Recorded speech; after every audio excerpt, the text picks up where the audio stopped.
بسم اللہ الرحمن الرحیم۔ تمام تعریفیں اللہ تعالیٰ کے لیے جو تمام جہانوں کا خالق و مالک ہے۔ درود اور سلام حضور سرور کونین صلی اللہ علیہ وآلہ وسلم کی ذات اقدس پر اور آپ کی آل پر۔ تمام حاضرین کو السلام علیکم ورحمۃ اللہ وبرکاتہ اور خوش آمدید پروگرام اسلام اور ہم میں۔ آج ہم کچھ نئی اہم معلومات کے ساتھ آپ کی پیش خدمت حاضر ہوئے ہیں، کچھ ایسی معلومات کہ جس سے آپ آگاہ نہ تھے۔ آج کا ہمارا ٹاپک ہے جس پہ ہم گفتگو کریں گے، جس کے متعلق آپ کو ہم سوال جواب کے ذریعے سے آپ تک پیغام پہنچائیں گے۔ آج کا ہمارا ٹاپک ہے علماء کی فضیلت، اور جو دین کی راہ میں لوگ دین کے طالب علموں کی خدمت کرتے ہیں یا علماء کی صحبت میں بیٹھتے ہیں تو ان کو کیا اجر و ثواب ملتا ہے، صحبت میں بیٹھنے سے کیا ملتا ہے۔ ان سارے سوالوں پہ ہم روشنی ڈالیں گے۔ ان کے جوابات دینے کے لیے میری دائیں جانب بیٹھے ہیں جناب محمد یونس مصطفی صاحب، اور میری بائیں جانب بیٹھے ہیں جناب حافظ محمد عبداللہ قادری صاحب۔ پہلا سوال میرا یونس بھائی آپ سے ہے کہ ہمیں عالم دین کی فضیلت اور اہمیت کے بارے میں قرآن و حدیث کی روشنی میں آگاہ فرمائیں۔ شکریہ محترم۔ بسم اللہ الرحمن الرحیم۔ عالم کی فضیلت اور اہمیت کے حوالے سے قرآن و حدیث کے متن کو لیے ہوئے اس پر روشنی ڈالوں گا انشاءاللہ۔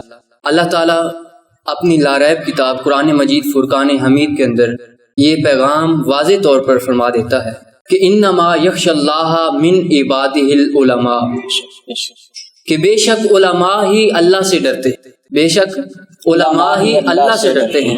تو اب عالم کی اہمیت اور فضیلت کو حضور نبی رحمت صلی اللہ علیہ وآلہ وسلم خود اجاگر کرتے ہوئے فرماتے ہیں۔ حدیث نبوی صلی اللہ علیہ وآلہ وسلم ہے کہ فضل العالم علی العابد کفضلی علی ادناکم، عالم کی فضیلت عابد پر ایسے ہے جیسے عام آدمی پر میری فضیلت ہے۔ سبحان۔ عالم کی فضیلت عابد پر ایسی ہے جیسے تم میں سے عام آدمی پر میری فضیلت ہے۔ سبحان۔ یعنی جو بندہ ساری رات نوافل پڑھتا رہے، تہجد گزار ہو اور دن کو اٹھ کے روزہ بھی رکھے، لیکن وہ اس مقام پر، اس مرتبے پر فائز نہیں ہو سکتا جس مرتبہ اور جس مقام پر عالم پہنچا ہوتا ہے۔ سبحان۔ کیا سبحان۔ اور پھر دوسری حدیث مبارکہ سے آپ خود ہی اندازہ لگا لیں گے عالم دین کی اہمیت اور فضیلت کا۔ حضور نبی رحمت صلی اللہ علیہ وآلہ وسلم نے ارشاد فرمایا فضل العالم علی العابد، فضل العالم علی العابد کفضل القمر لیلۃ البدر علی سائر الکواکب۔ حضور نبی رحمت صلی اللہ علیہ وآلہ وسلم نے ارشاد فرمایا عالم کی فضیلت عابد پر ایسی ہے جیسے 14ویں رات کے چمکتے ہوئے چاند کی باقی تمام ستاروں سے فضیلت ہے۔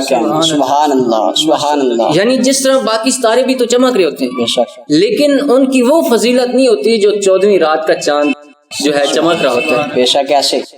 اس کی تشریح کے اندر حضرت شیخ عبدالحق محدث دہلوی علیہ رحمہ فرماتے ہیں کہ دیکھیے حضور نبی رحمت صلی اللہ علیہ وآلہ وسلم نے عالم دین کو 14ویں رات کے چمکتے ہوئے چاند کے ساتھ کیوں تشبیہ دی؟ فرمایا اس لیے تشبیہ دی کہ جس طرح چاند 14ویں رات کا چمکتا ہوا اپنے پورے جوبن پر ہوتا ہے اور وہ پوری زمین کو باہم روشنی پہنچا رہا ہوتا ہے، باقی ستارے بھی تو چمک رہے ہوتے ہیں لیکن وہ زمین کو روشنی نہیں پہنچا رہے ہوتے، روشنی پہنچا رہا ہوتا ہے تو وہ چاند پہنچا رہا ہوتا ہے۔ تو فرمایا عابد بھی عبادت کر رہے ہوتے ہیں، نوافل پڑھ رہے ہوتے ہیں اور دن کو روزے بھی رکھ رہے ہوتے ہیں، لیکن جو مقام اور جو کام عالم دین کر سکتا ہے نا وہ عابد نہیں کر سکتا۔ بے شک۔ ماشاءاللہ مصطفی بھائی، آپ نے بہت ہی اچھے انداز سے ہمیں علماء کی فضیلت سے آگاہ کیا، وہ بھی قرآن و حدیث کی روشنی میں۔ اور آپ نے بیچ میں ایک جملہ بولا تھا کہ چاند سے ستارے روشنی لیتے ہیں مگر روشنی پہنچاتا چاند ہے زمین تک۔ اگر اس پہ کوئی اعتراض کرتا ہے کہ کچھ نہ کچھ تو روشنی ستاروں کی بھی ہوتی ہے تو وہ بھی زمین تک پہنچتی ہے، تو اس پہ میں جملہ عرض کرتا ہوں کہ وہ ستارے جو ہیں وہ روشنی حاصل کہاں سے کرتے ہیں؟ وہ بھی تو چاند سے حاصل کر رہے ہیں نا. بالکل. اگر دنیا میں ہمیں فائدہ پہنچا رہا ہے تو وہ کسی علم دین کے پاس بیٹھ کے اس کی صحبت اختیار کر کے اس سے کچھ علم لے کے ہمارے تک پہنچا رہا ہے. بالکل. اچھا عبداللہ بھائی، آپ سے میرا سوال ہے کہ علماء کی صحبت میں بیٹھنا یہ کیسا ہے اور ہمیں فائدہ کیا حاصل ہوتا ہے؟ بسم اللہ الرحمن الرحیم. رب اشرح لی صدری ویسر لی امری واحلل عقدۃ من لسانی یفقہوا قولی. سب سے پہلے تو یہ قرآن پاک سے یہ میں واضح کرتا چلوں کہ اللہ رب العزت نے ہمیں کن کے ساتھ بیٹھنے کا حکم دیا، کن کے ساتھ اپنی جانوں کو مانوس کرنے کا حکم دیا. تو اللہ رب العزت نے قرآن پاک میں ارشاد فرمایا وَاصْبِرْ نَفْسَكَ مَعَ الَّذِينَ يَدْعُونَ رَبَّهُمْ بِالْغَدَاةِ وَالْعَشِيِّ يُرِيدُونَ وَجْهَهُ. اعلیٰ حضرت اس کا یہ ترجمہ کرتے ہیں کہ اے بندو، اپنی جانوں کو ان لوگوں کے ساتھ مانوس کر لو جو صبح شام اللہ کو یاد کرتے ہیں، وَيُرِيدُونَ وَجْهَهُ، اور اسی کی رضا چاہتے ہیں. یعنی کہ اللہ رب العزت نے قرآن پاک میں ارشاد فرمایا کہ ان لوگوں کے ساتھ مانوس ہو جاؤ، ان لوگوں کے ساتھ صحبت اختیار کرو جو صبح و شام اللہ کو یاد کرتے ہیں. تو علماء کی صحبت میں بیٹھنے سے جو فوائد حاصل ہوتے ہیں اس کے بارے میں فقیہ ابو اللیث علامہ سمرقندی فرماتے ہیں کہ اس سے بہت سے فوائد حاصل ہوتے ہیں، جن میں سے چند میں یہاں بیان کرتا چلوں. فرماتے ہیں کہ ایک تو طالب علم ہے نا، طالب علم وہ تو عالم دین کی صحبت میں بیٹھے گا علم حاصل کرنے کے لیے، اس کو تو فائدہ حاصل ہوگا ہی، اس کو تو جو علم حاصل ہو رہا ہے وہ تو فائدہ حاصل ہوگا. لیکن ایک عام شخص کی بات کر لیتے ہیں ہم یہاں پر کہ ایک عام شخص جب عالم دین کی صحبت میں جا کر بیٹھتا ہے تو اس کو کیا فائدہ حاصل ہوتا ہے. علامہ سمرقندی فرماتے ہیں کہ ایک عام شخص جو عالم دین کی صحبت میں جا کر بیٹھتا ہے تو وہ طالب علموں کے زمرے میں آ جاتا ہے کہ جتنا ثواب طالب علموں کو ہوتا ہے اتنا ہی ثواب اس شخص کو بھی ہو جاتا ہے. یعنی کہ جس طرح وہ حدیث پاک ہے کہ جو بندہ علم کی راہ کے لیے نکلتا ہے طالب علم، تو فرشتے اس کے قدموں کے نیچے پر بچھاتے ہیں. تو جو عام بندہ ایک عالم دین کی طرف اس کی صحبت میں بیٹھنے جاتا ہے تو یعنی کہ اس کے بھی قدموں کے نیچے فرشتے اپنے پر بچھاتے ہیں. بالکل. اسی کے ساتھ علامہ سمرقندی فرماتے ہیں کہ اس کو جو دوسرا فائدہ حاصل ہوتا ہے نا کہ عالم دین کی صحبت میں جب تک بیٹھا رہے گا نا وہ گناہوں سے محفوظ رہے گا. اللہ کیا کہنے، سبحان اللہ. دنیا کی رنگینیوں سے کٹ جائے گا اور گناہوں سے بھی محفوظ رہے گا. بے شک. اور اس کے بعد فرمایا کہ اس کو تیسرا فائدہ جو حاصل ہوتا ہے وہ یہ ہے کہ جس طرح علم کے حلقوں میں رحمت الہی کا نزول ہوتا ہے نا، اس شخص پر بھی اللہ کی رحمت کا نزول ہوگا. یعنی کہ جس طرح عالم دین کے اوپر، جس طرح طلباء کے اوپر رحمت الہیہ کا نزول ہوتا ہے، اسی طرح وہ شخص بھی اسی زمرے میں آ جائے گا، اس پر بھی اللہ کی رحمتوں کا نزول ہوگا. سبحان اللہ. اور پھر فرمایا کہ جو علم کا ذکر سننا ہے نا یہ عبادت ہے. سبحان اللہ. اور جتنی دیر تک وہ اس مجلس میں بیٹھا رہے گا، عالم دین کی صحبت میں رہے گا، وہ عبادت میں مشغول رہے گا اور اس کو عبادت کا سا ثواب ملتا رہے گا. اور ایک اور فائدہ، بہت بڑا فائدہ جو اسے حاصل ہوگا وہ یہ کہ علم کی فضیلت، علم کی اہمیت اس کے دل میں اجاگر ہوگی اور جہالت سے نفرت پیدا ہوگی. اور آخرت میں یہ تو ہو گئے نا ایک دنیاوی، اور اس کے بعد جو اس کو فائدہ حاصل ہوگا. اور حدیث پاک اس بارے میں سماعت فرمایا کہ حضور علیہ الصلوۃ والسلام نے ارشاد فرمایا المرء مع من احب، کہ آدمی اس شخص کے ساتھ ہوگا جو جس سے محبت کرتا ہوگا. یعنی کہ قیامت کے دن بھی اگر اس دنیا میں علماء کی صحبت میں بیٹھا ہوگا، علماء سے محبت رکھتا ہوگا، تو قیامت کے دن بھی وہ علماء ہی کے ساتھ اٹھایا جائے گا. یعنی کہ قیامت کے دن بھی وہ علماء ہی کے ساتھ ہوگا. اور اس کے بارے میں امام مالک فرماتے ہیں کہ ایک تابعی ہیں، ولی اللہ ہے، حضرت محمد رحمت اللہ تعالی علیہ ان کا نام ہے. فرمایا امام مالک فرماتے ہیں کہ جب بھی مجھے کوئی تقدر یا کوئی خلش میرے ذہن میں آتی نا، میرے ذہن میں پیدا ہوتی، تو میں ان کی صحبت میں بیٹھ جایا کرتا تھا. اور ان کی صحبت میں بیٹھنے سے یہ مجھے فائدہ حاصل ہوتا کہ جو میرے دل میں خلش ہوتی، جو میرے دل میں کدورت ہوتی، اس سے اللہ رب العزت مجھ سے دور کر دیتا. تو یہ ہے علماء کی مجلس میں بیٹھنے کے فائدے.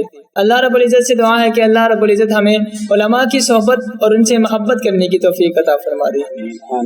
ماشاء اللہ عبداللہ بھائی، آپ نے بڑے ہی پیارے انداز میں ہمیں اس بات سے آگاہ کیا کہ علماء کے ساتھ بیٹھنا کیسا ہے اور ہمیں دنیا و آخرت میں اس کے فوائد کیا ملیں گے. اچھا مصطفی بھائی، اب آپ کی جانب بڑھتے ہیں کہ جو دین کا طالب علم ہے اس کی مدد کرنا کیسا ہے؟ بسم اللہ الرحمن الرحیم. جو طالب علم اللہ کی راہ میں نکلتا ہے، یعنی طلب علم دین کے لیے نکلتا ہے، اور وہ اللہ کی رضا اور اللہ کی خوشنودی حاصل کرنے کے لیے دین کو حاصل کرتا ہے، یقیناً وہ صحیح معنوں کے اندر دین کا فہم پاتا ہے. میں ایک واقعہ آپ لوگوں کے سامنے رکھنا چاہتا ہوں. یہ واقعہ حضرت سلطان محمود غزنوی رحمۃ اللہ تعالی علیہ کا ہے. آپ علیہ رحمہ کو 3 شکوک تھے، 3 شک تھے. پہلا شک یہ تھا کہ کیا علماء انبیاء کے وارث ہوتے ہیں کہ نہیں. دوسرا شک اسے یہ تھا کہ کیا میرا باپ سبقت دین ہے کہ کوئی اور ہے. تیسرا شک اسے یہ تھا کہ کیا قیامت قائم ہوگی یا نہیں. 3 شک تھے. اب ایک دن وہ اپنی رعایا کی خبر گیری کے لیے باہر نکلتا ہے تو کیا دیکھتا ہے کہ راستے کے اندر ایک چھوٹا سا مدرسہ ہے.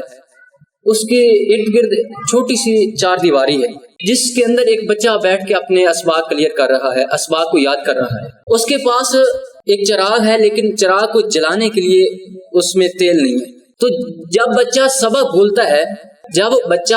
بھولتا ہے تو وہ قریب ہندو کی دکان کے پاس جاتا ہے، وہاں سے وہ سبق دیکھتا ہے اور پھر اپنے جامعہ کے اندر مدرسے کے اندر آتا ہے اور سبق یاد کرتا ہے.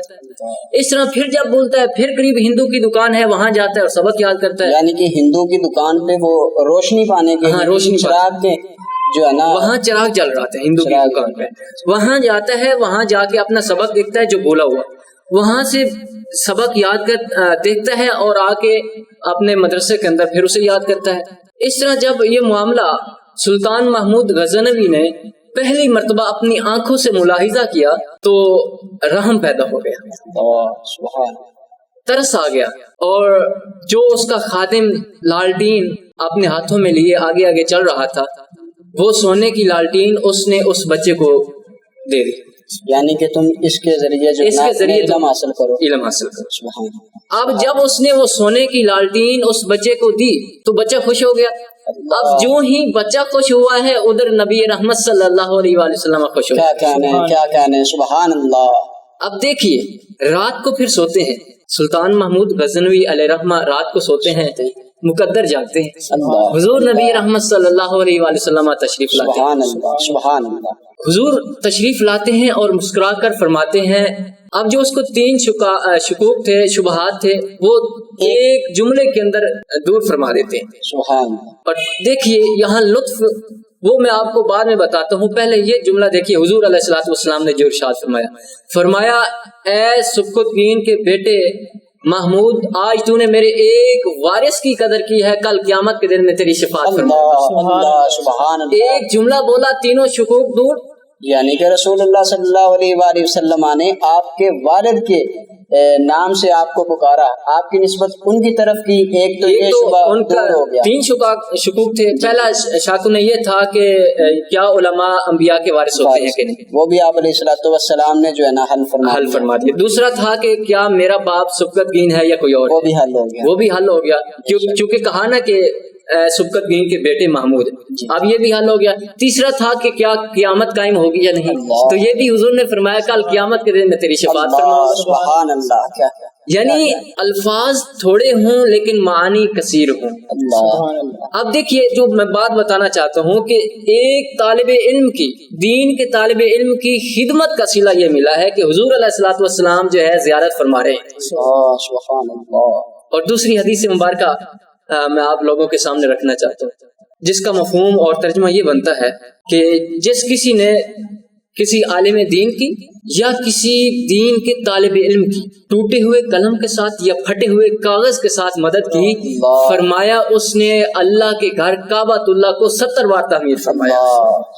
تو یہ خدمت کا صلہ ہے. جو دین کے طلباء کی خدمت کرتا ہے اللہ اسے اتنے انعامات سے نوازتا ہے. سبحان اللہ. سبحان اللہ. ماشاء اللہ مصطفی بھائی، آپ نے بڑے ہی پیارے انداز کے ساتھ ہمیں جو دین سے وابستہ لوگ ہیں، جو طالب علم کی خدمت کرتے ہیں یا ان کے لیے سامان وغیرہ مہیا کرتے ہیں، تو ان کو اللہ تعالیٰ اجر و ثواب کیا دیتا ہے. اب کئی لوگوں کے دلوں میں خواہش پیدا ہوتی ہے کہ یار میرا بچہ عالم دین بن جائے، میرا بچہ حافظ بن جائے، تو علامہ سدید الدین رحمۃ اللہ تعالی علیہ فرماتے ہیں کہ جس بندے کو یہ خواہش ہے کہ میرا بیٹا یا میری اولاد میں سے کوئی بچہ عالم دین بن جائے، تو اسے چاہیے کہ وہ علماء کی قدر کرے، عزت کرے۔ اس کو انعام کیا ملے گا، صلہ کیا ملے گا کہ اللہ تعالی اس کی اولاد میں سے کسی نہ کسی ایک کو یہ شرف بخشے گا کہ وہ عالم دین بن جائے گا۔ اور فرمایا کہ اگر اس کی اولاد نہ ہوئی، اولاد میں سے کوئی نہ بن سکا، اس کے پوتوں میں سے کوئی نہ کوئی ایک لازمی بنے گا۔ سبحان اللہ۔ اور پھر آگے جناب عبدالعزیز محدث دہلوی رحمۃ اللہ تعالی علیہ فرماتے ہیں کہ اگر کسی بندے نے عالم دین کی توہین کی ٹھیک ہے، تو اس کے بدلے میں اللہ تعالیٰ اس کو کیا عذاب دیتا ہے کہ اللہ تعالیٰ اس کی تین نسلوں میں سے علم دین کو اٹھا لیتا ہے۔ یہ علماء کی اہانت کرنا، توہین کرنا، یہ اس کا عذاب ہے کہ 3 نسلوں میں سے اللہ تعالیٰ علم دین کو اٹھا لیتا ہے۔ اب جو چاہتا ہے کہ میرا بیٹا عالم دین بن جائے، تو چھوٹا سا وظیفہ ہے، صحیح العقیدہ عالم دین ہے، ان کی عزت کریں، تو انشاءاللہ اللہ تعالیٰ کے کرم و فضل کے ساتھ تمہاری اولاد میں سے اللہ تعالیٰ کسی ایک کو شرف بخشے گا کہ وہ علم دین حاصل کرے گا۔